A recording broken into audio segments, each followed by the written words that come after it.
মনের কষ্ট সহ্য করতে পারে নাই বলে ফাঁসিতে ঝুলে গিয়েছে, বিষ খেয়ে ফেলেছে। অপমান সহ্য করতে পারে নাই বলে সে সুসাইড করেছে। আত্মীয় স্বজনের কথা সহ্য করতে পারে নাই বলে সুসাইড করেছে।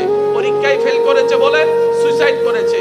কোনো প্রিয় মানুষের থেকে আঘাত পাওয়ার কারণে সহ্য করতে না পেরে সুসাইড করে। আঘাতটা কোথায় লাগে? কানে, পেটে, হাঁটুতে নাকি? কারণ ওই প্রিয় মানুষটা যার থেকে আপনি আশা করছেন তাকে আপনি ব্রেইনে রাখেন নাই, কানে রাখেন নাই, মনে জায়গা দিয়েছেন।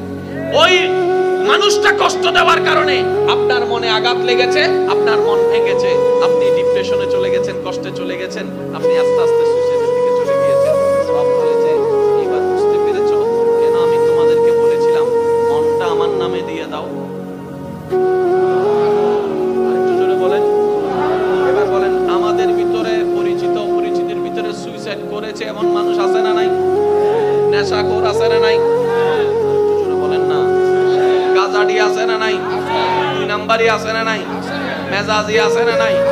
এক কথার আগে কুটুসি মারা এরকম মানুষ আছে না নাই? তাহলে আমাদের ভিতরে এরকম খারাপ মানুষ আছে না নাই? ডাক্তারদের ভিতর আছে না নাই?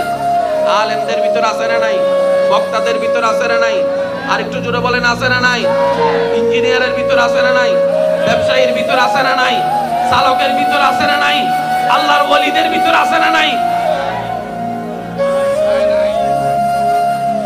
শুনি নাই? সাহাবার ভিতর আছে না নাই? আহলে বাইতের ভিতর আছে না নাই? আল্লাহর ওয়ালিদের ভিতর আছে না নাই? তো ওনারাও মানুষ, আমরাও মানুষ, সেম টু সেম হওয়ার কথা। আমরা আল্লাহর সেই চাওয়াটা আমরা আগে নিজের দিকটা আল্লাহর নামে করে নিয়েছি, যার কারণে তোমাদের অন্তরে যেগুলো আঘাতের কারণ হয় সেটা আমাদের আঘাতের কারণ হয়। আমাদের ভিতর ভেজাল, আল্লাহর প্রিয় বন্ধুদের ভিতর ভেজাল। এবার আমাদের ভিতর ভেজাল করছে কে? জোরে বলেন, জোরে বলেন। কারণ সে ভিতরে ঢুকতে পারছে বলেই তো করছে।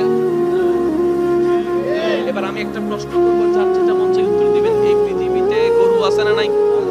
ছাগল, হাঁস, বাঘ, মহিষ, সাপ, আমরা এবার আপনারাই বলেন, এই পৃথিবীর অশান্তির কারণ কি? গরু, ছাগল, হাঁস, মুরগি। কারা কারা কারা? যারা পড়ালেখা করি তারা, যাদের বলার জবান আছে তারা। কথা বলেন না রে ভাই। তাদের নিজের চলার পা আছে তারা। যারা আল্লাহ যাদেরকে শ্রেষ্ঠ বানিয়েছেন তারাই হচ্ছে পৃথিবীর অশান্তির কারণ। একটু ভাবেন, আমি তো অশান্তির কারণ হওয়ার কথা ছিল। যে জান্নাত চাচ্ছে এখানে শান্তি না অশান্তি? অশান্তি বলা তো জান্নাতে যেতে পারবে না।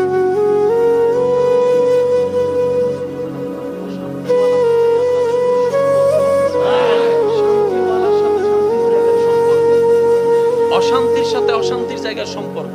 তো অশান্তির জায়গা কি? জাহান্নাম। শান্তির জায়গা কি? এবার এই কথাটা বললে আপনারা সবাই আশা করে একমত হবেন।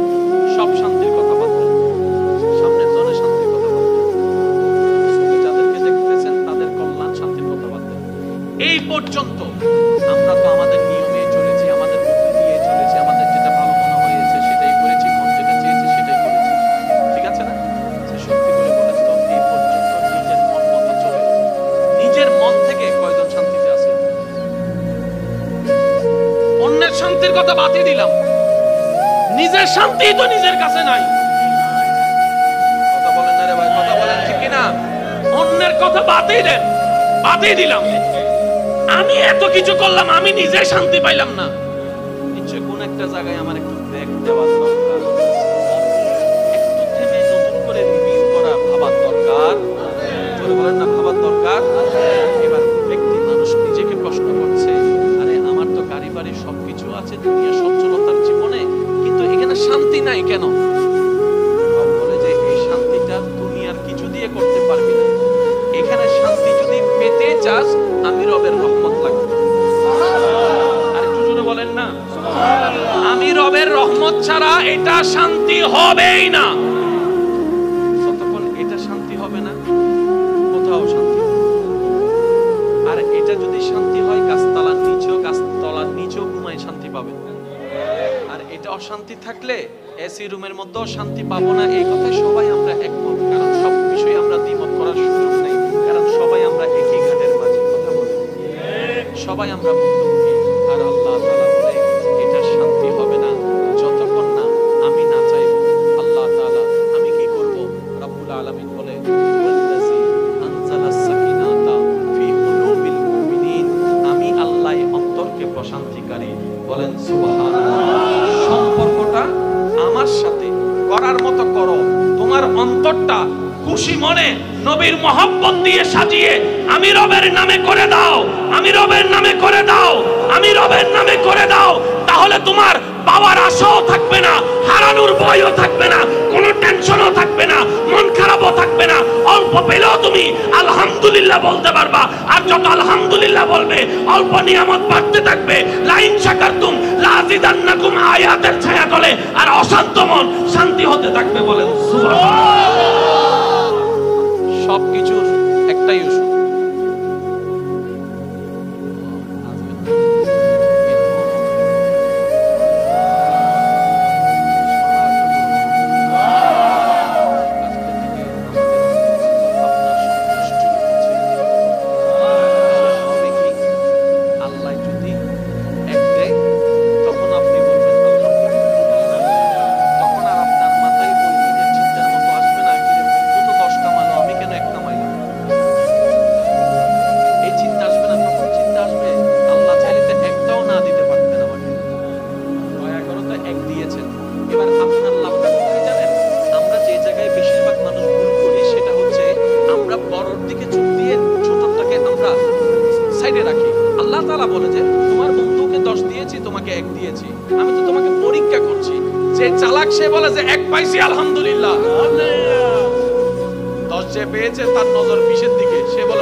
আপনি যা অন্যের জন্য দোয়া করবেন সেটা 10 গুণ বেশি হয়ে আপনার জীবনে আপনার তকদিরে ফেরত আসবে। বলুন সুবহানাল্লাহ।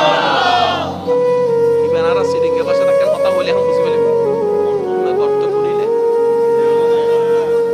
রহন না, অন্যলাই গর্ত কি সিডিকে ভাষা দিকে আছে না? যারা সিডিকে আসনি তারা হইবেন দেরি, আর যারা রোহিঙ্গা তুই শুনি তারা চুপ করে তাইলেও চলবে, সমস্যা নাই। আর মেড ইন সিডিকে যারা আসনি তারা একবার হনস মারহাবা। গর্ত করলে চিবের মানে কি? আই যদি অন্যলে গর্ত করি, গর্ত বা হন্ডা কইছি আই নাও চিনি না, জায়গায় নাই কইছি দিন না, আই কাবার করি। আল্লাহ তো তুই নো বুঝো, তুই বোয়ালহালি শরণ দি ভাইয়েরে উইতেরে পরিবেলে গর্তবে তুই বুঝছো তো ইবের তো তুই ট্যাং দিতে ন তোয়ান মনোযোগ হলে শরণ দিবর গর্তর মিকে। কিন্তু আই আল্লাহ তো আল্লাহ উইতে বোয়ালহালি আলুগাটা ব্রিজ তলা তিন করে রেখি তুই দিন হইন্য বারো এবেলি তিন দিন যাইয়া রে উদারতে ভরে কি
করে দেওয়া। কথা বলেন ঠিক কিনা?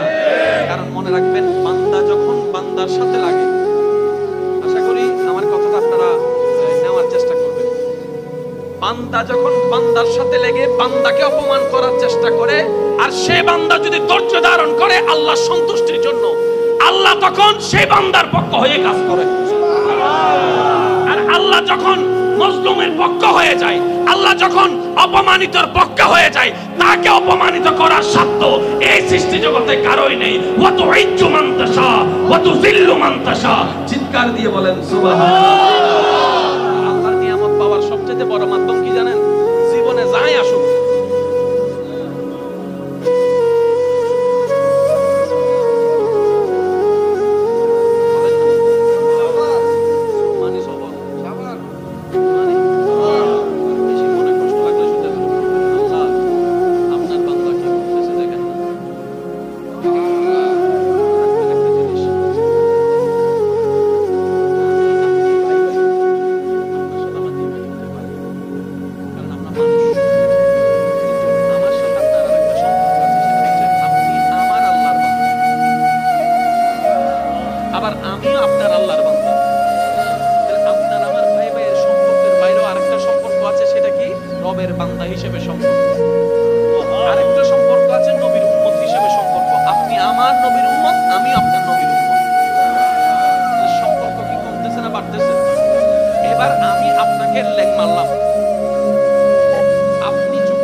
আল্লাহর দিকে তাকায় রাগটা কন্ট্রোল করে যে মাফ করে দিয়েছেন, আপনার বেনিফিটটা, আপনার লাভটা দেখেন। প্রথমত লাভ, আল্লাহর দিকে তাকায় আপনি রাগ না করে মাফ করে দিলেন, আল্লাহ খুশি হয়ে আপনাকে মাফ করে দিবেন।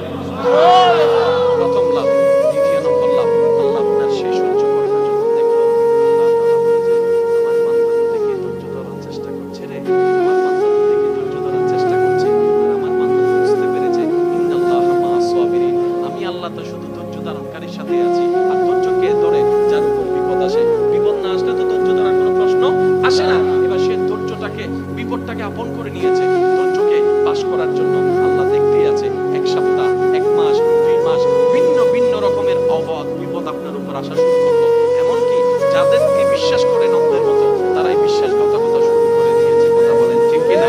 যাদেরকে গর্ত থেকে তুললেন এক সময়, সে আপনার জন্য গর্ত তৈরি করা শুরু করে দিয়েছে।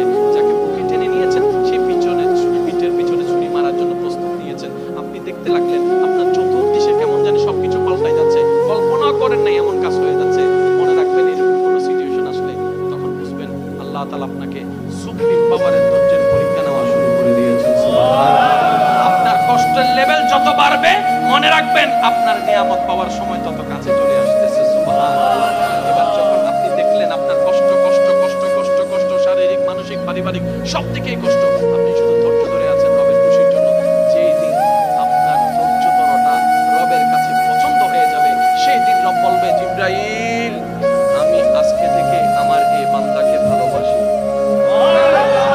আর একটু জোরে, আমি আল্লাহ আজকে থেকে আমার অমুক এই বান্দাকে ভালোবাসি। জিবরাইল খবরটা শোনার সাথে সাথে আসমানে চলে এসে ফেরেশতাদেরকে শোনায় দেয়, আল্লাহ অমুক বান্দাকে ভালোবাসে, আমি জিবরাইলও ভালোবাসি, তোমরাও তাকে ভালোবাসো, তোমরাও তাকে ভালোবাসো। তখন আল্লাহর পক্ষ থেকে ওই আল্লাহর বান্দার জন্য একটা সিকিউরিটি ফোর্স চলে আসে। সুবহানাল্লাহ। বলেন, যার সবাই আল্লাহ পায়,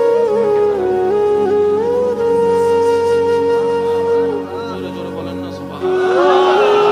রাখবেন, ইব্রাহিম নবী যতক্ষণ আগুনে পড়ে নাই, ততক্ষণ আগুনটা বাগান হয় নাই।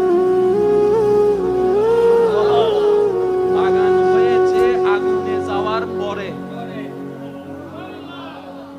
আগুনের আগে কোনো বাগান ছিল না।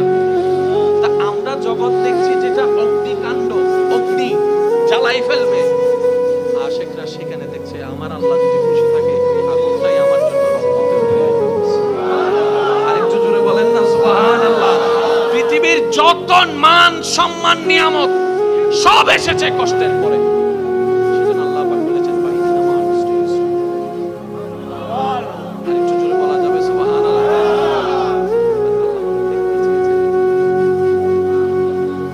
ভুলে গেলে চলবে না তো, কি চেয়েছেন মন বলেন নাকি? একদম সহজ ভাষায় বুঝার জন্য বলছি, আল্লাহ আমাদের থেকে চেয়েছেন কি? আমাদের চাওয়া কোথায় যাওয়া? জান্নাতে যেতে গেলে আল্লাহকে কি করতে হবে? নারাজ না খুশি করতে হবে। এবার আমাদের খুশিটা করতে দিচ্ছে না, আল্লাহকে নারাজ করাচ্ছে কে? শয়তান আমাদেরকে দিয়ে কি করাচ্ছে, কোত্থেকে করাচ্ছে? এই কথাটা বলে আমি আপনাদের থেকে বিদায় নেব। একটু খেয়াল করবেন, শয়তান আপনার আমার সেই চুলের আগা থেকে পায়ের নখ পর্যন্ত শয়তানের যত কাজ আছে, আমি প্রশ্ন করবো, আপনারা একটু বলে বুঝে শুনে বলবেন এটা কি ফেরেশতার নাকি শয়তানের? এটা আপনারাই বলবেন। হিংসা করা,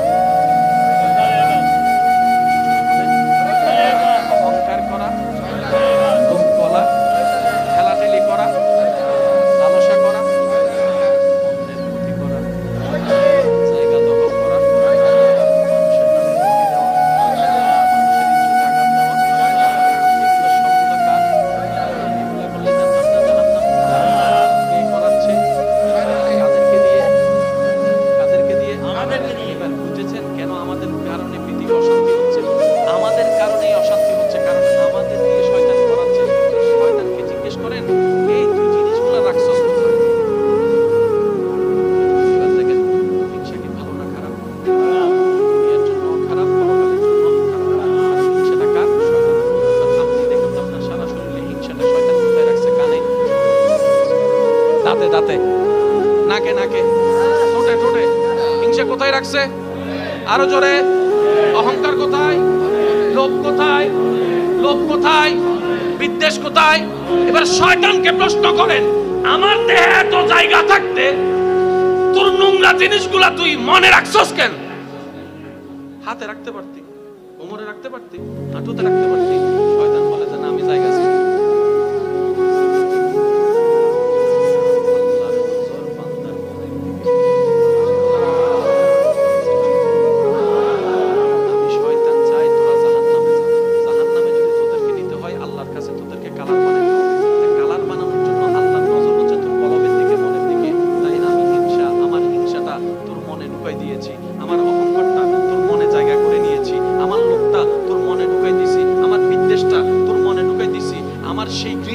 তোর মনে ঢুকাই দিয়েছি, আমার সেই রাগটা তোর মনে ঢুকাই দিয়েছি, আমার সেই বেয়াদবিটা তোর মনে ঢুকাই দিয়েছি, আমার সেই বিদ্বেষটা তোর মনে ঢুকাই দিয়েছি, আমার সেই জায়গা দখল করার খারাপ কাজটা তোর মনের মধ্যে স্বপ্ন ঢুকাই দিয়েছি। কারণ তোর মনটা যদি পবিত্র হয়ে যায়, রবের নজর যদি পড়ে যায়, তোর কলব তো চিন্তা হয়ে যাবে, দুইটা বন্ধু তুই আল্লাহর বন্ধু হয়ে যাবে, আব্দুল্লাহ থেকে ওলি আল্লাহ হয়ে যাবে, তখন তো আমার সব প্ল্যানিং নষ্ট হয়ে যাবে। তাই আমি চাই না কেউ জান্নাতে যাক, আর জান্নাতে না যাওয়ার জন্য আমি সবার আগে মানুষের মনটাকে নষ্ট করে দিই। মন যার নষ্ট তার সব নষ্ট হয়ে যায়, আর যার মন সঠিক হয়ে যায় তার আবাদ মস্তক দুনিয়া আখিরাত সুন্দর হয়ে যায়। এবার সত্যি করে একটা জিনিস বলেন তো, আমাদের দেহের সবচাইতে একটা দামি জায়গা যদি আমি মনে হয় আপনাদেরকে বিরক্ত করে ফেলছি না? পিছনের ভাইরা কষ্ট পাচ্ছেন আপনারা? আওয়াজও তো বের হচ্ছে না আপনাদের, কষ্ট হচ্ছে আপনাদের?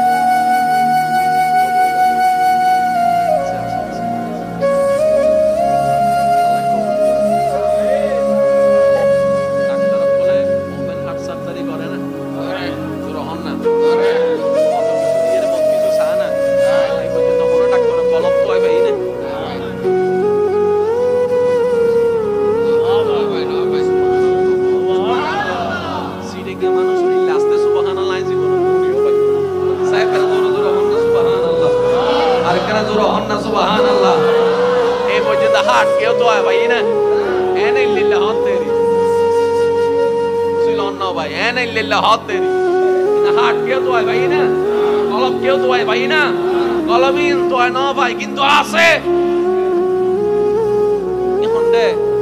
আছে জায়গার মতো আল্লাহ হাত তো আছে, হতে বেগুন আছে, বেরে বেগুন নতুন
বুঝাইতাম হাসরের ময়দানত এই 2 সেকেন্ড দিবে 2 কোটি বছর জাহান্নামের আগুন হয়ে যাবে এই 2 সেকেন্ড দিবে যদি আমরা ধৈর্য ধরি তাহলে 2 কোটি বছর তো বাঁচে যাবে দাদি লই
ইমাম আলী মাকাম সর্বস্ব লুটে যাওয়ার পরে আল্লাহর দরবারে প্রশান্তির সিজদা দিয়ে সুবহান রাব্বিয়াল আলা দিলে প্রমাণ করে দিলেন আল্লাহ যেভাবে রেখে খুশি আমি হোসেন সেভাবে থেকে খুশি বলেন সুবহানাল্লাহ।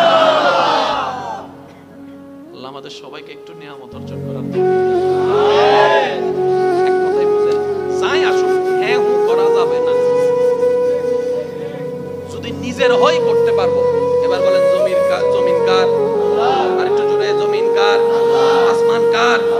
আমরা কার? হ্যাঁ হু করার অধিকার তো আমাদের।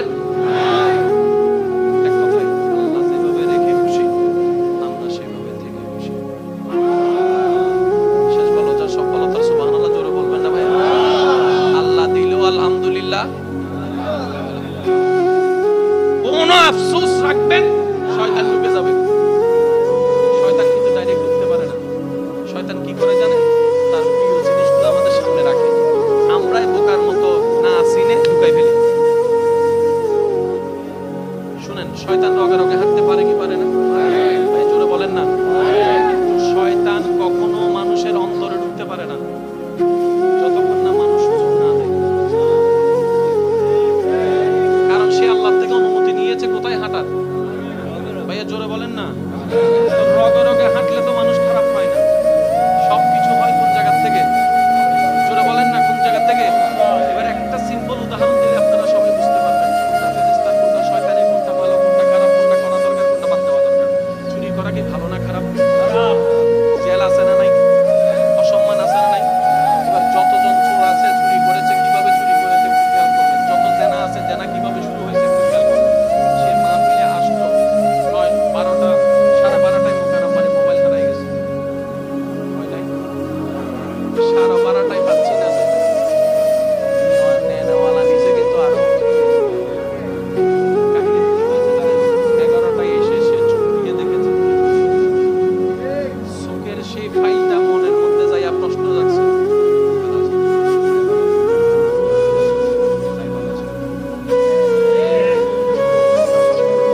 এবার মনের মধ্যে যখন আসা শুরু হয়েছে, সেই মন ফাইলটাকে পাঠাই দিচ্ছে ব্রেইনের কাছে প্ল্যানিং করার জন্য।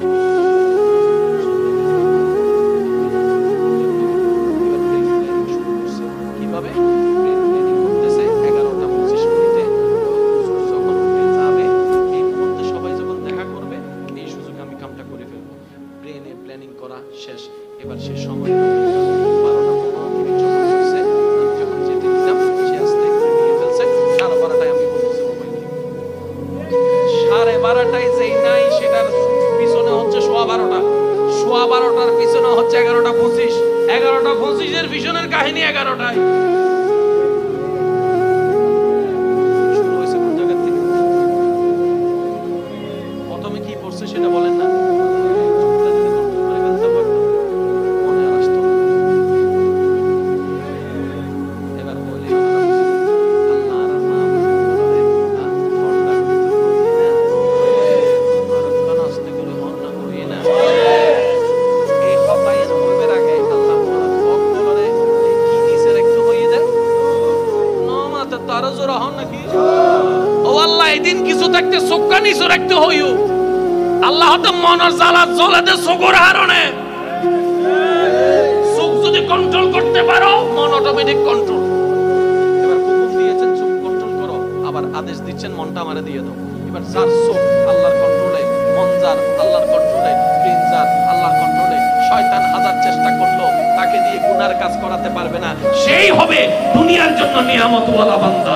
আপনি আমি আপনদেরকে, রক্তের দাদাদেরকে, দাদার বাবার কথাও মনে নাই, কিন্তু যারা আল্লাহওয়ালা হয়েছে, 1000 বছর পরও এই বিশ্ব ওনাদেরকে শ্রদ্ধার সাথে স্মরণ করে মনে রাখে। বলেন পার্থক্য এখানে।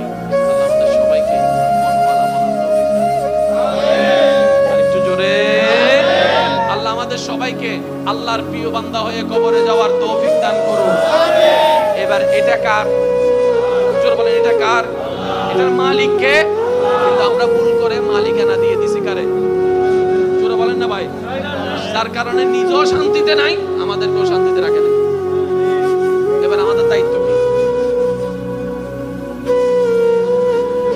ভিতরে বাইরে করো, গড়হা জোরে হন না, গড়হা হিসাব দম করিব, হারাত তো হিসাব দম করিব দে আর হিসাব ইন্দা তা তো দম করিব, করি তার নামে তার দিগুলো করিব না, দহল কই দিদা হনে ভিতরে বাইরে গরম করিব।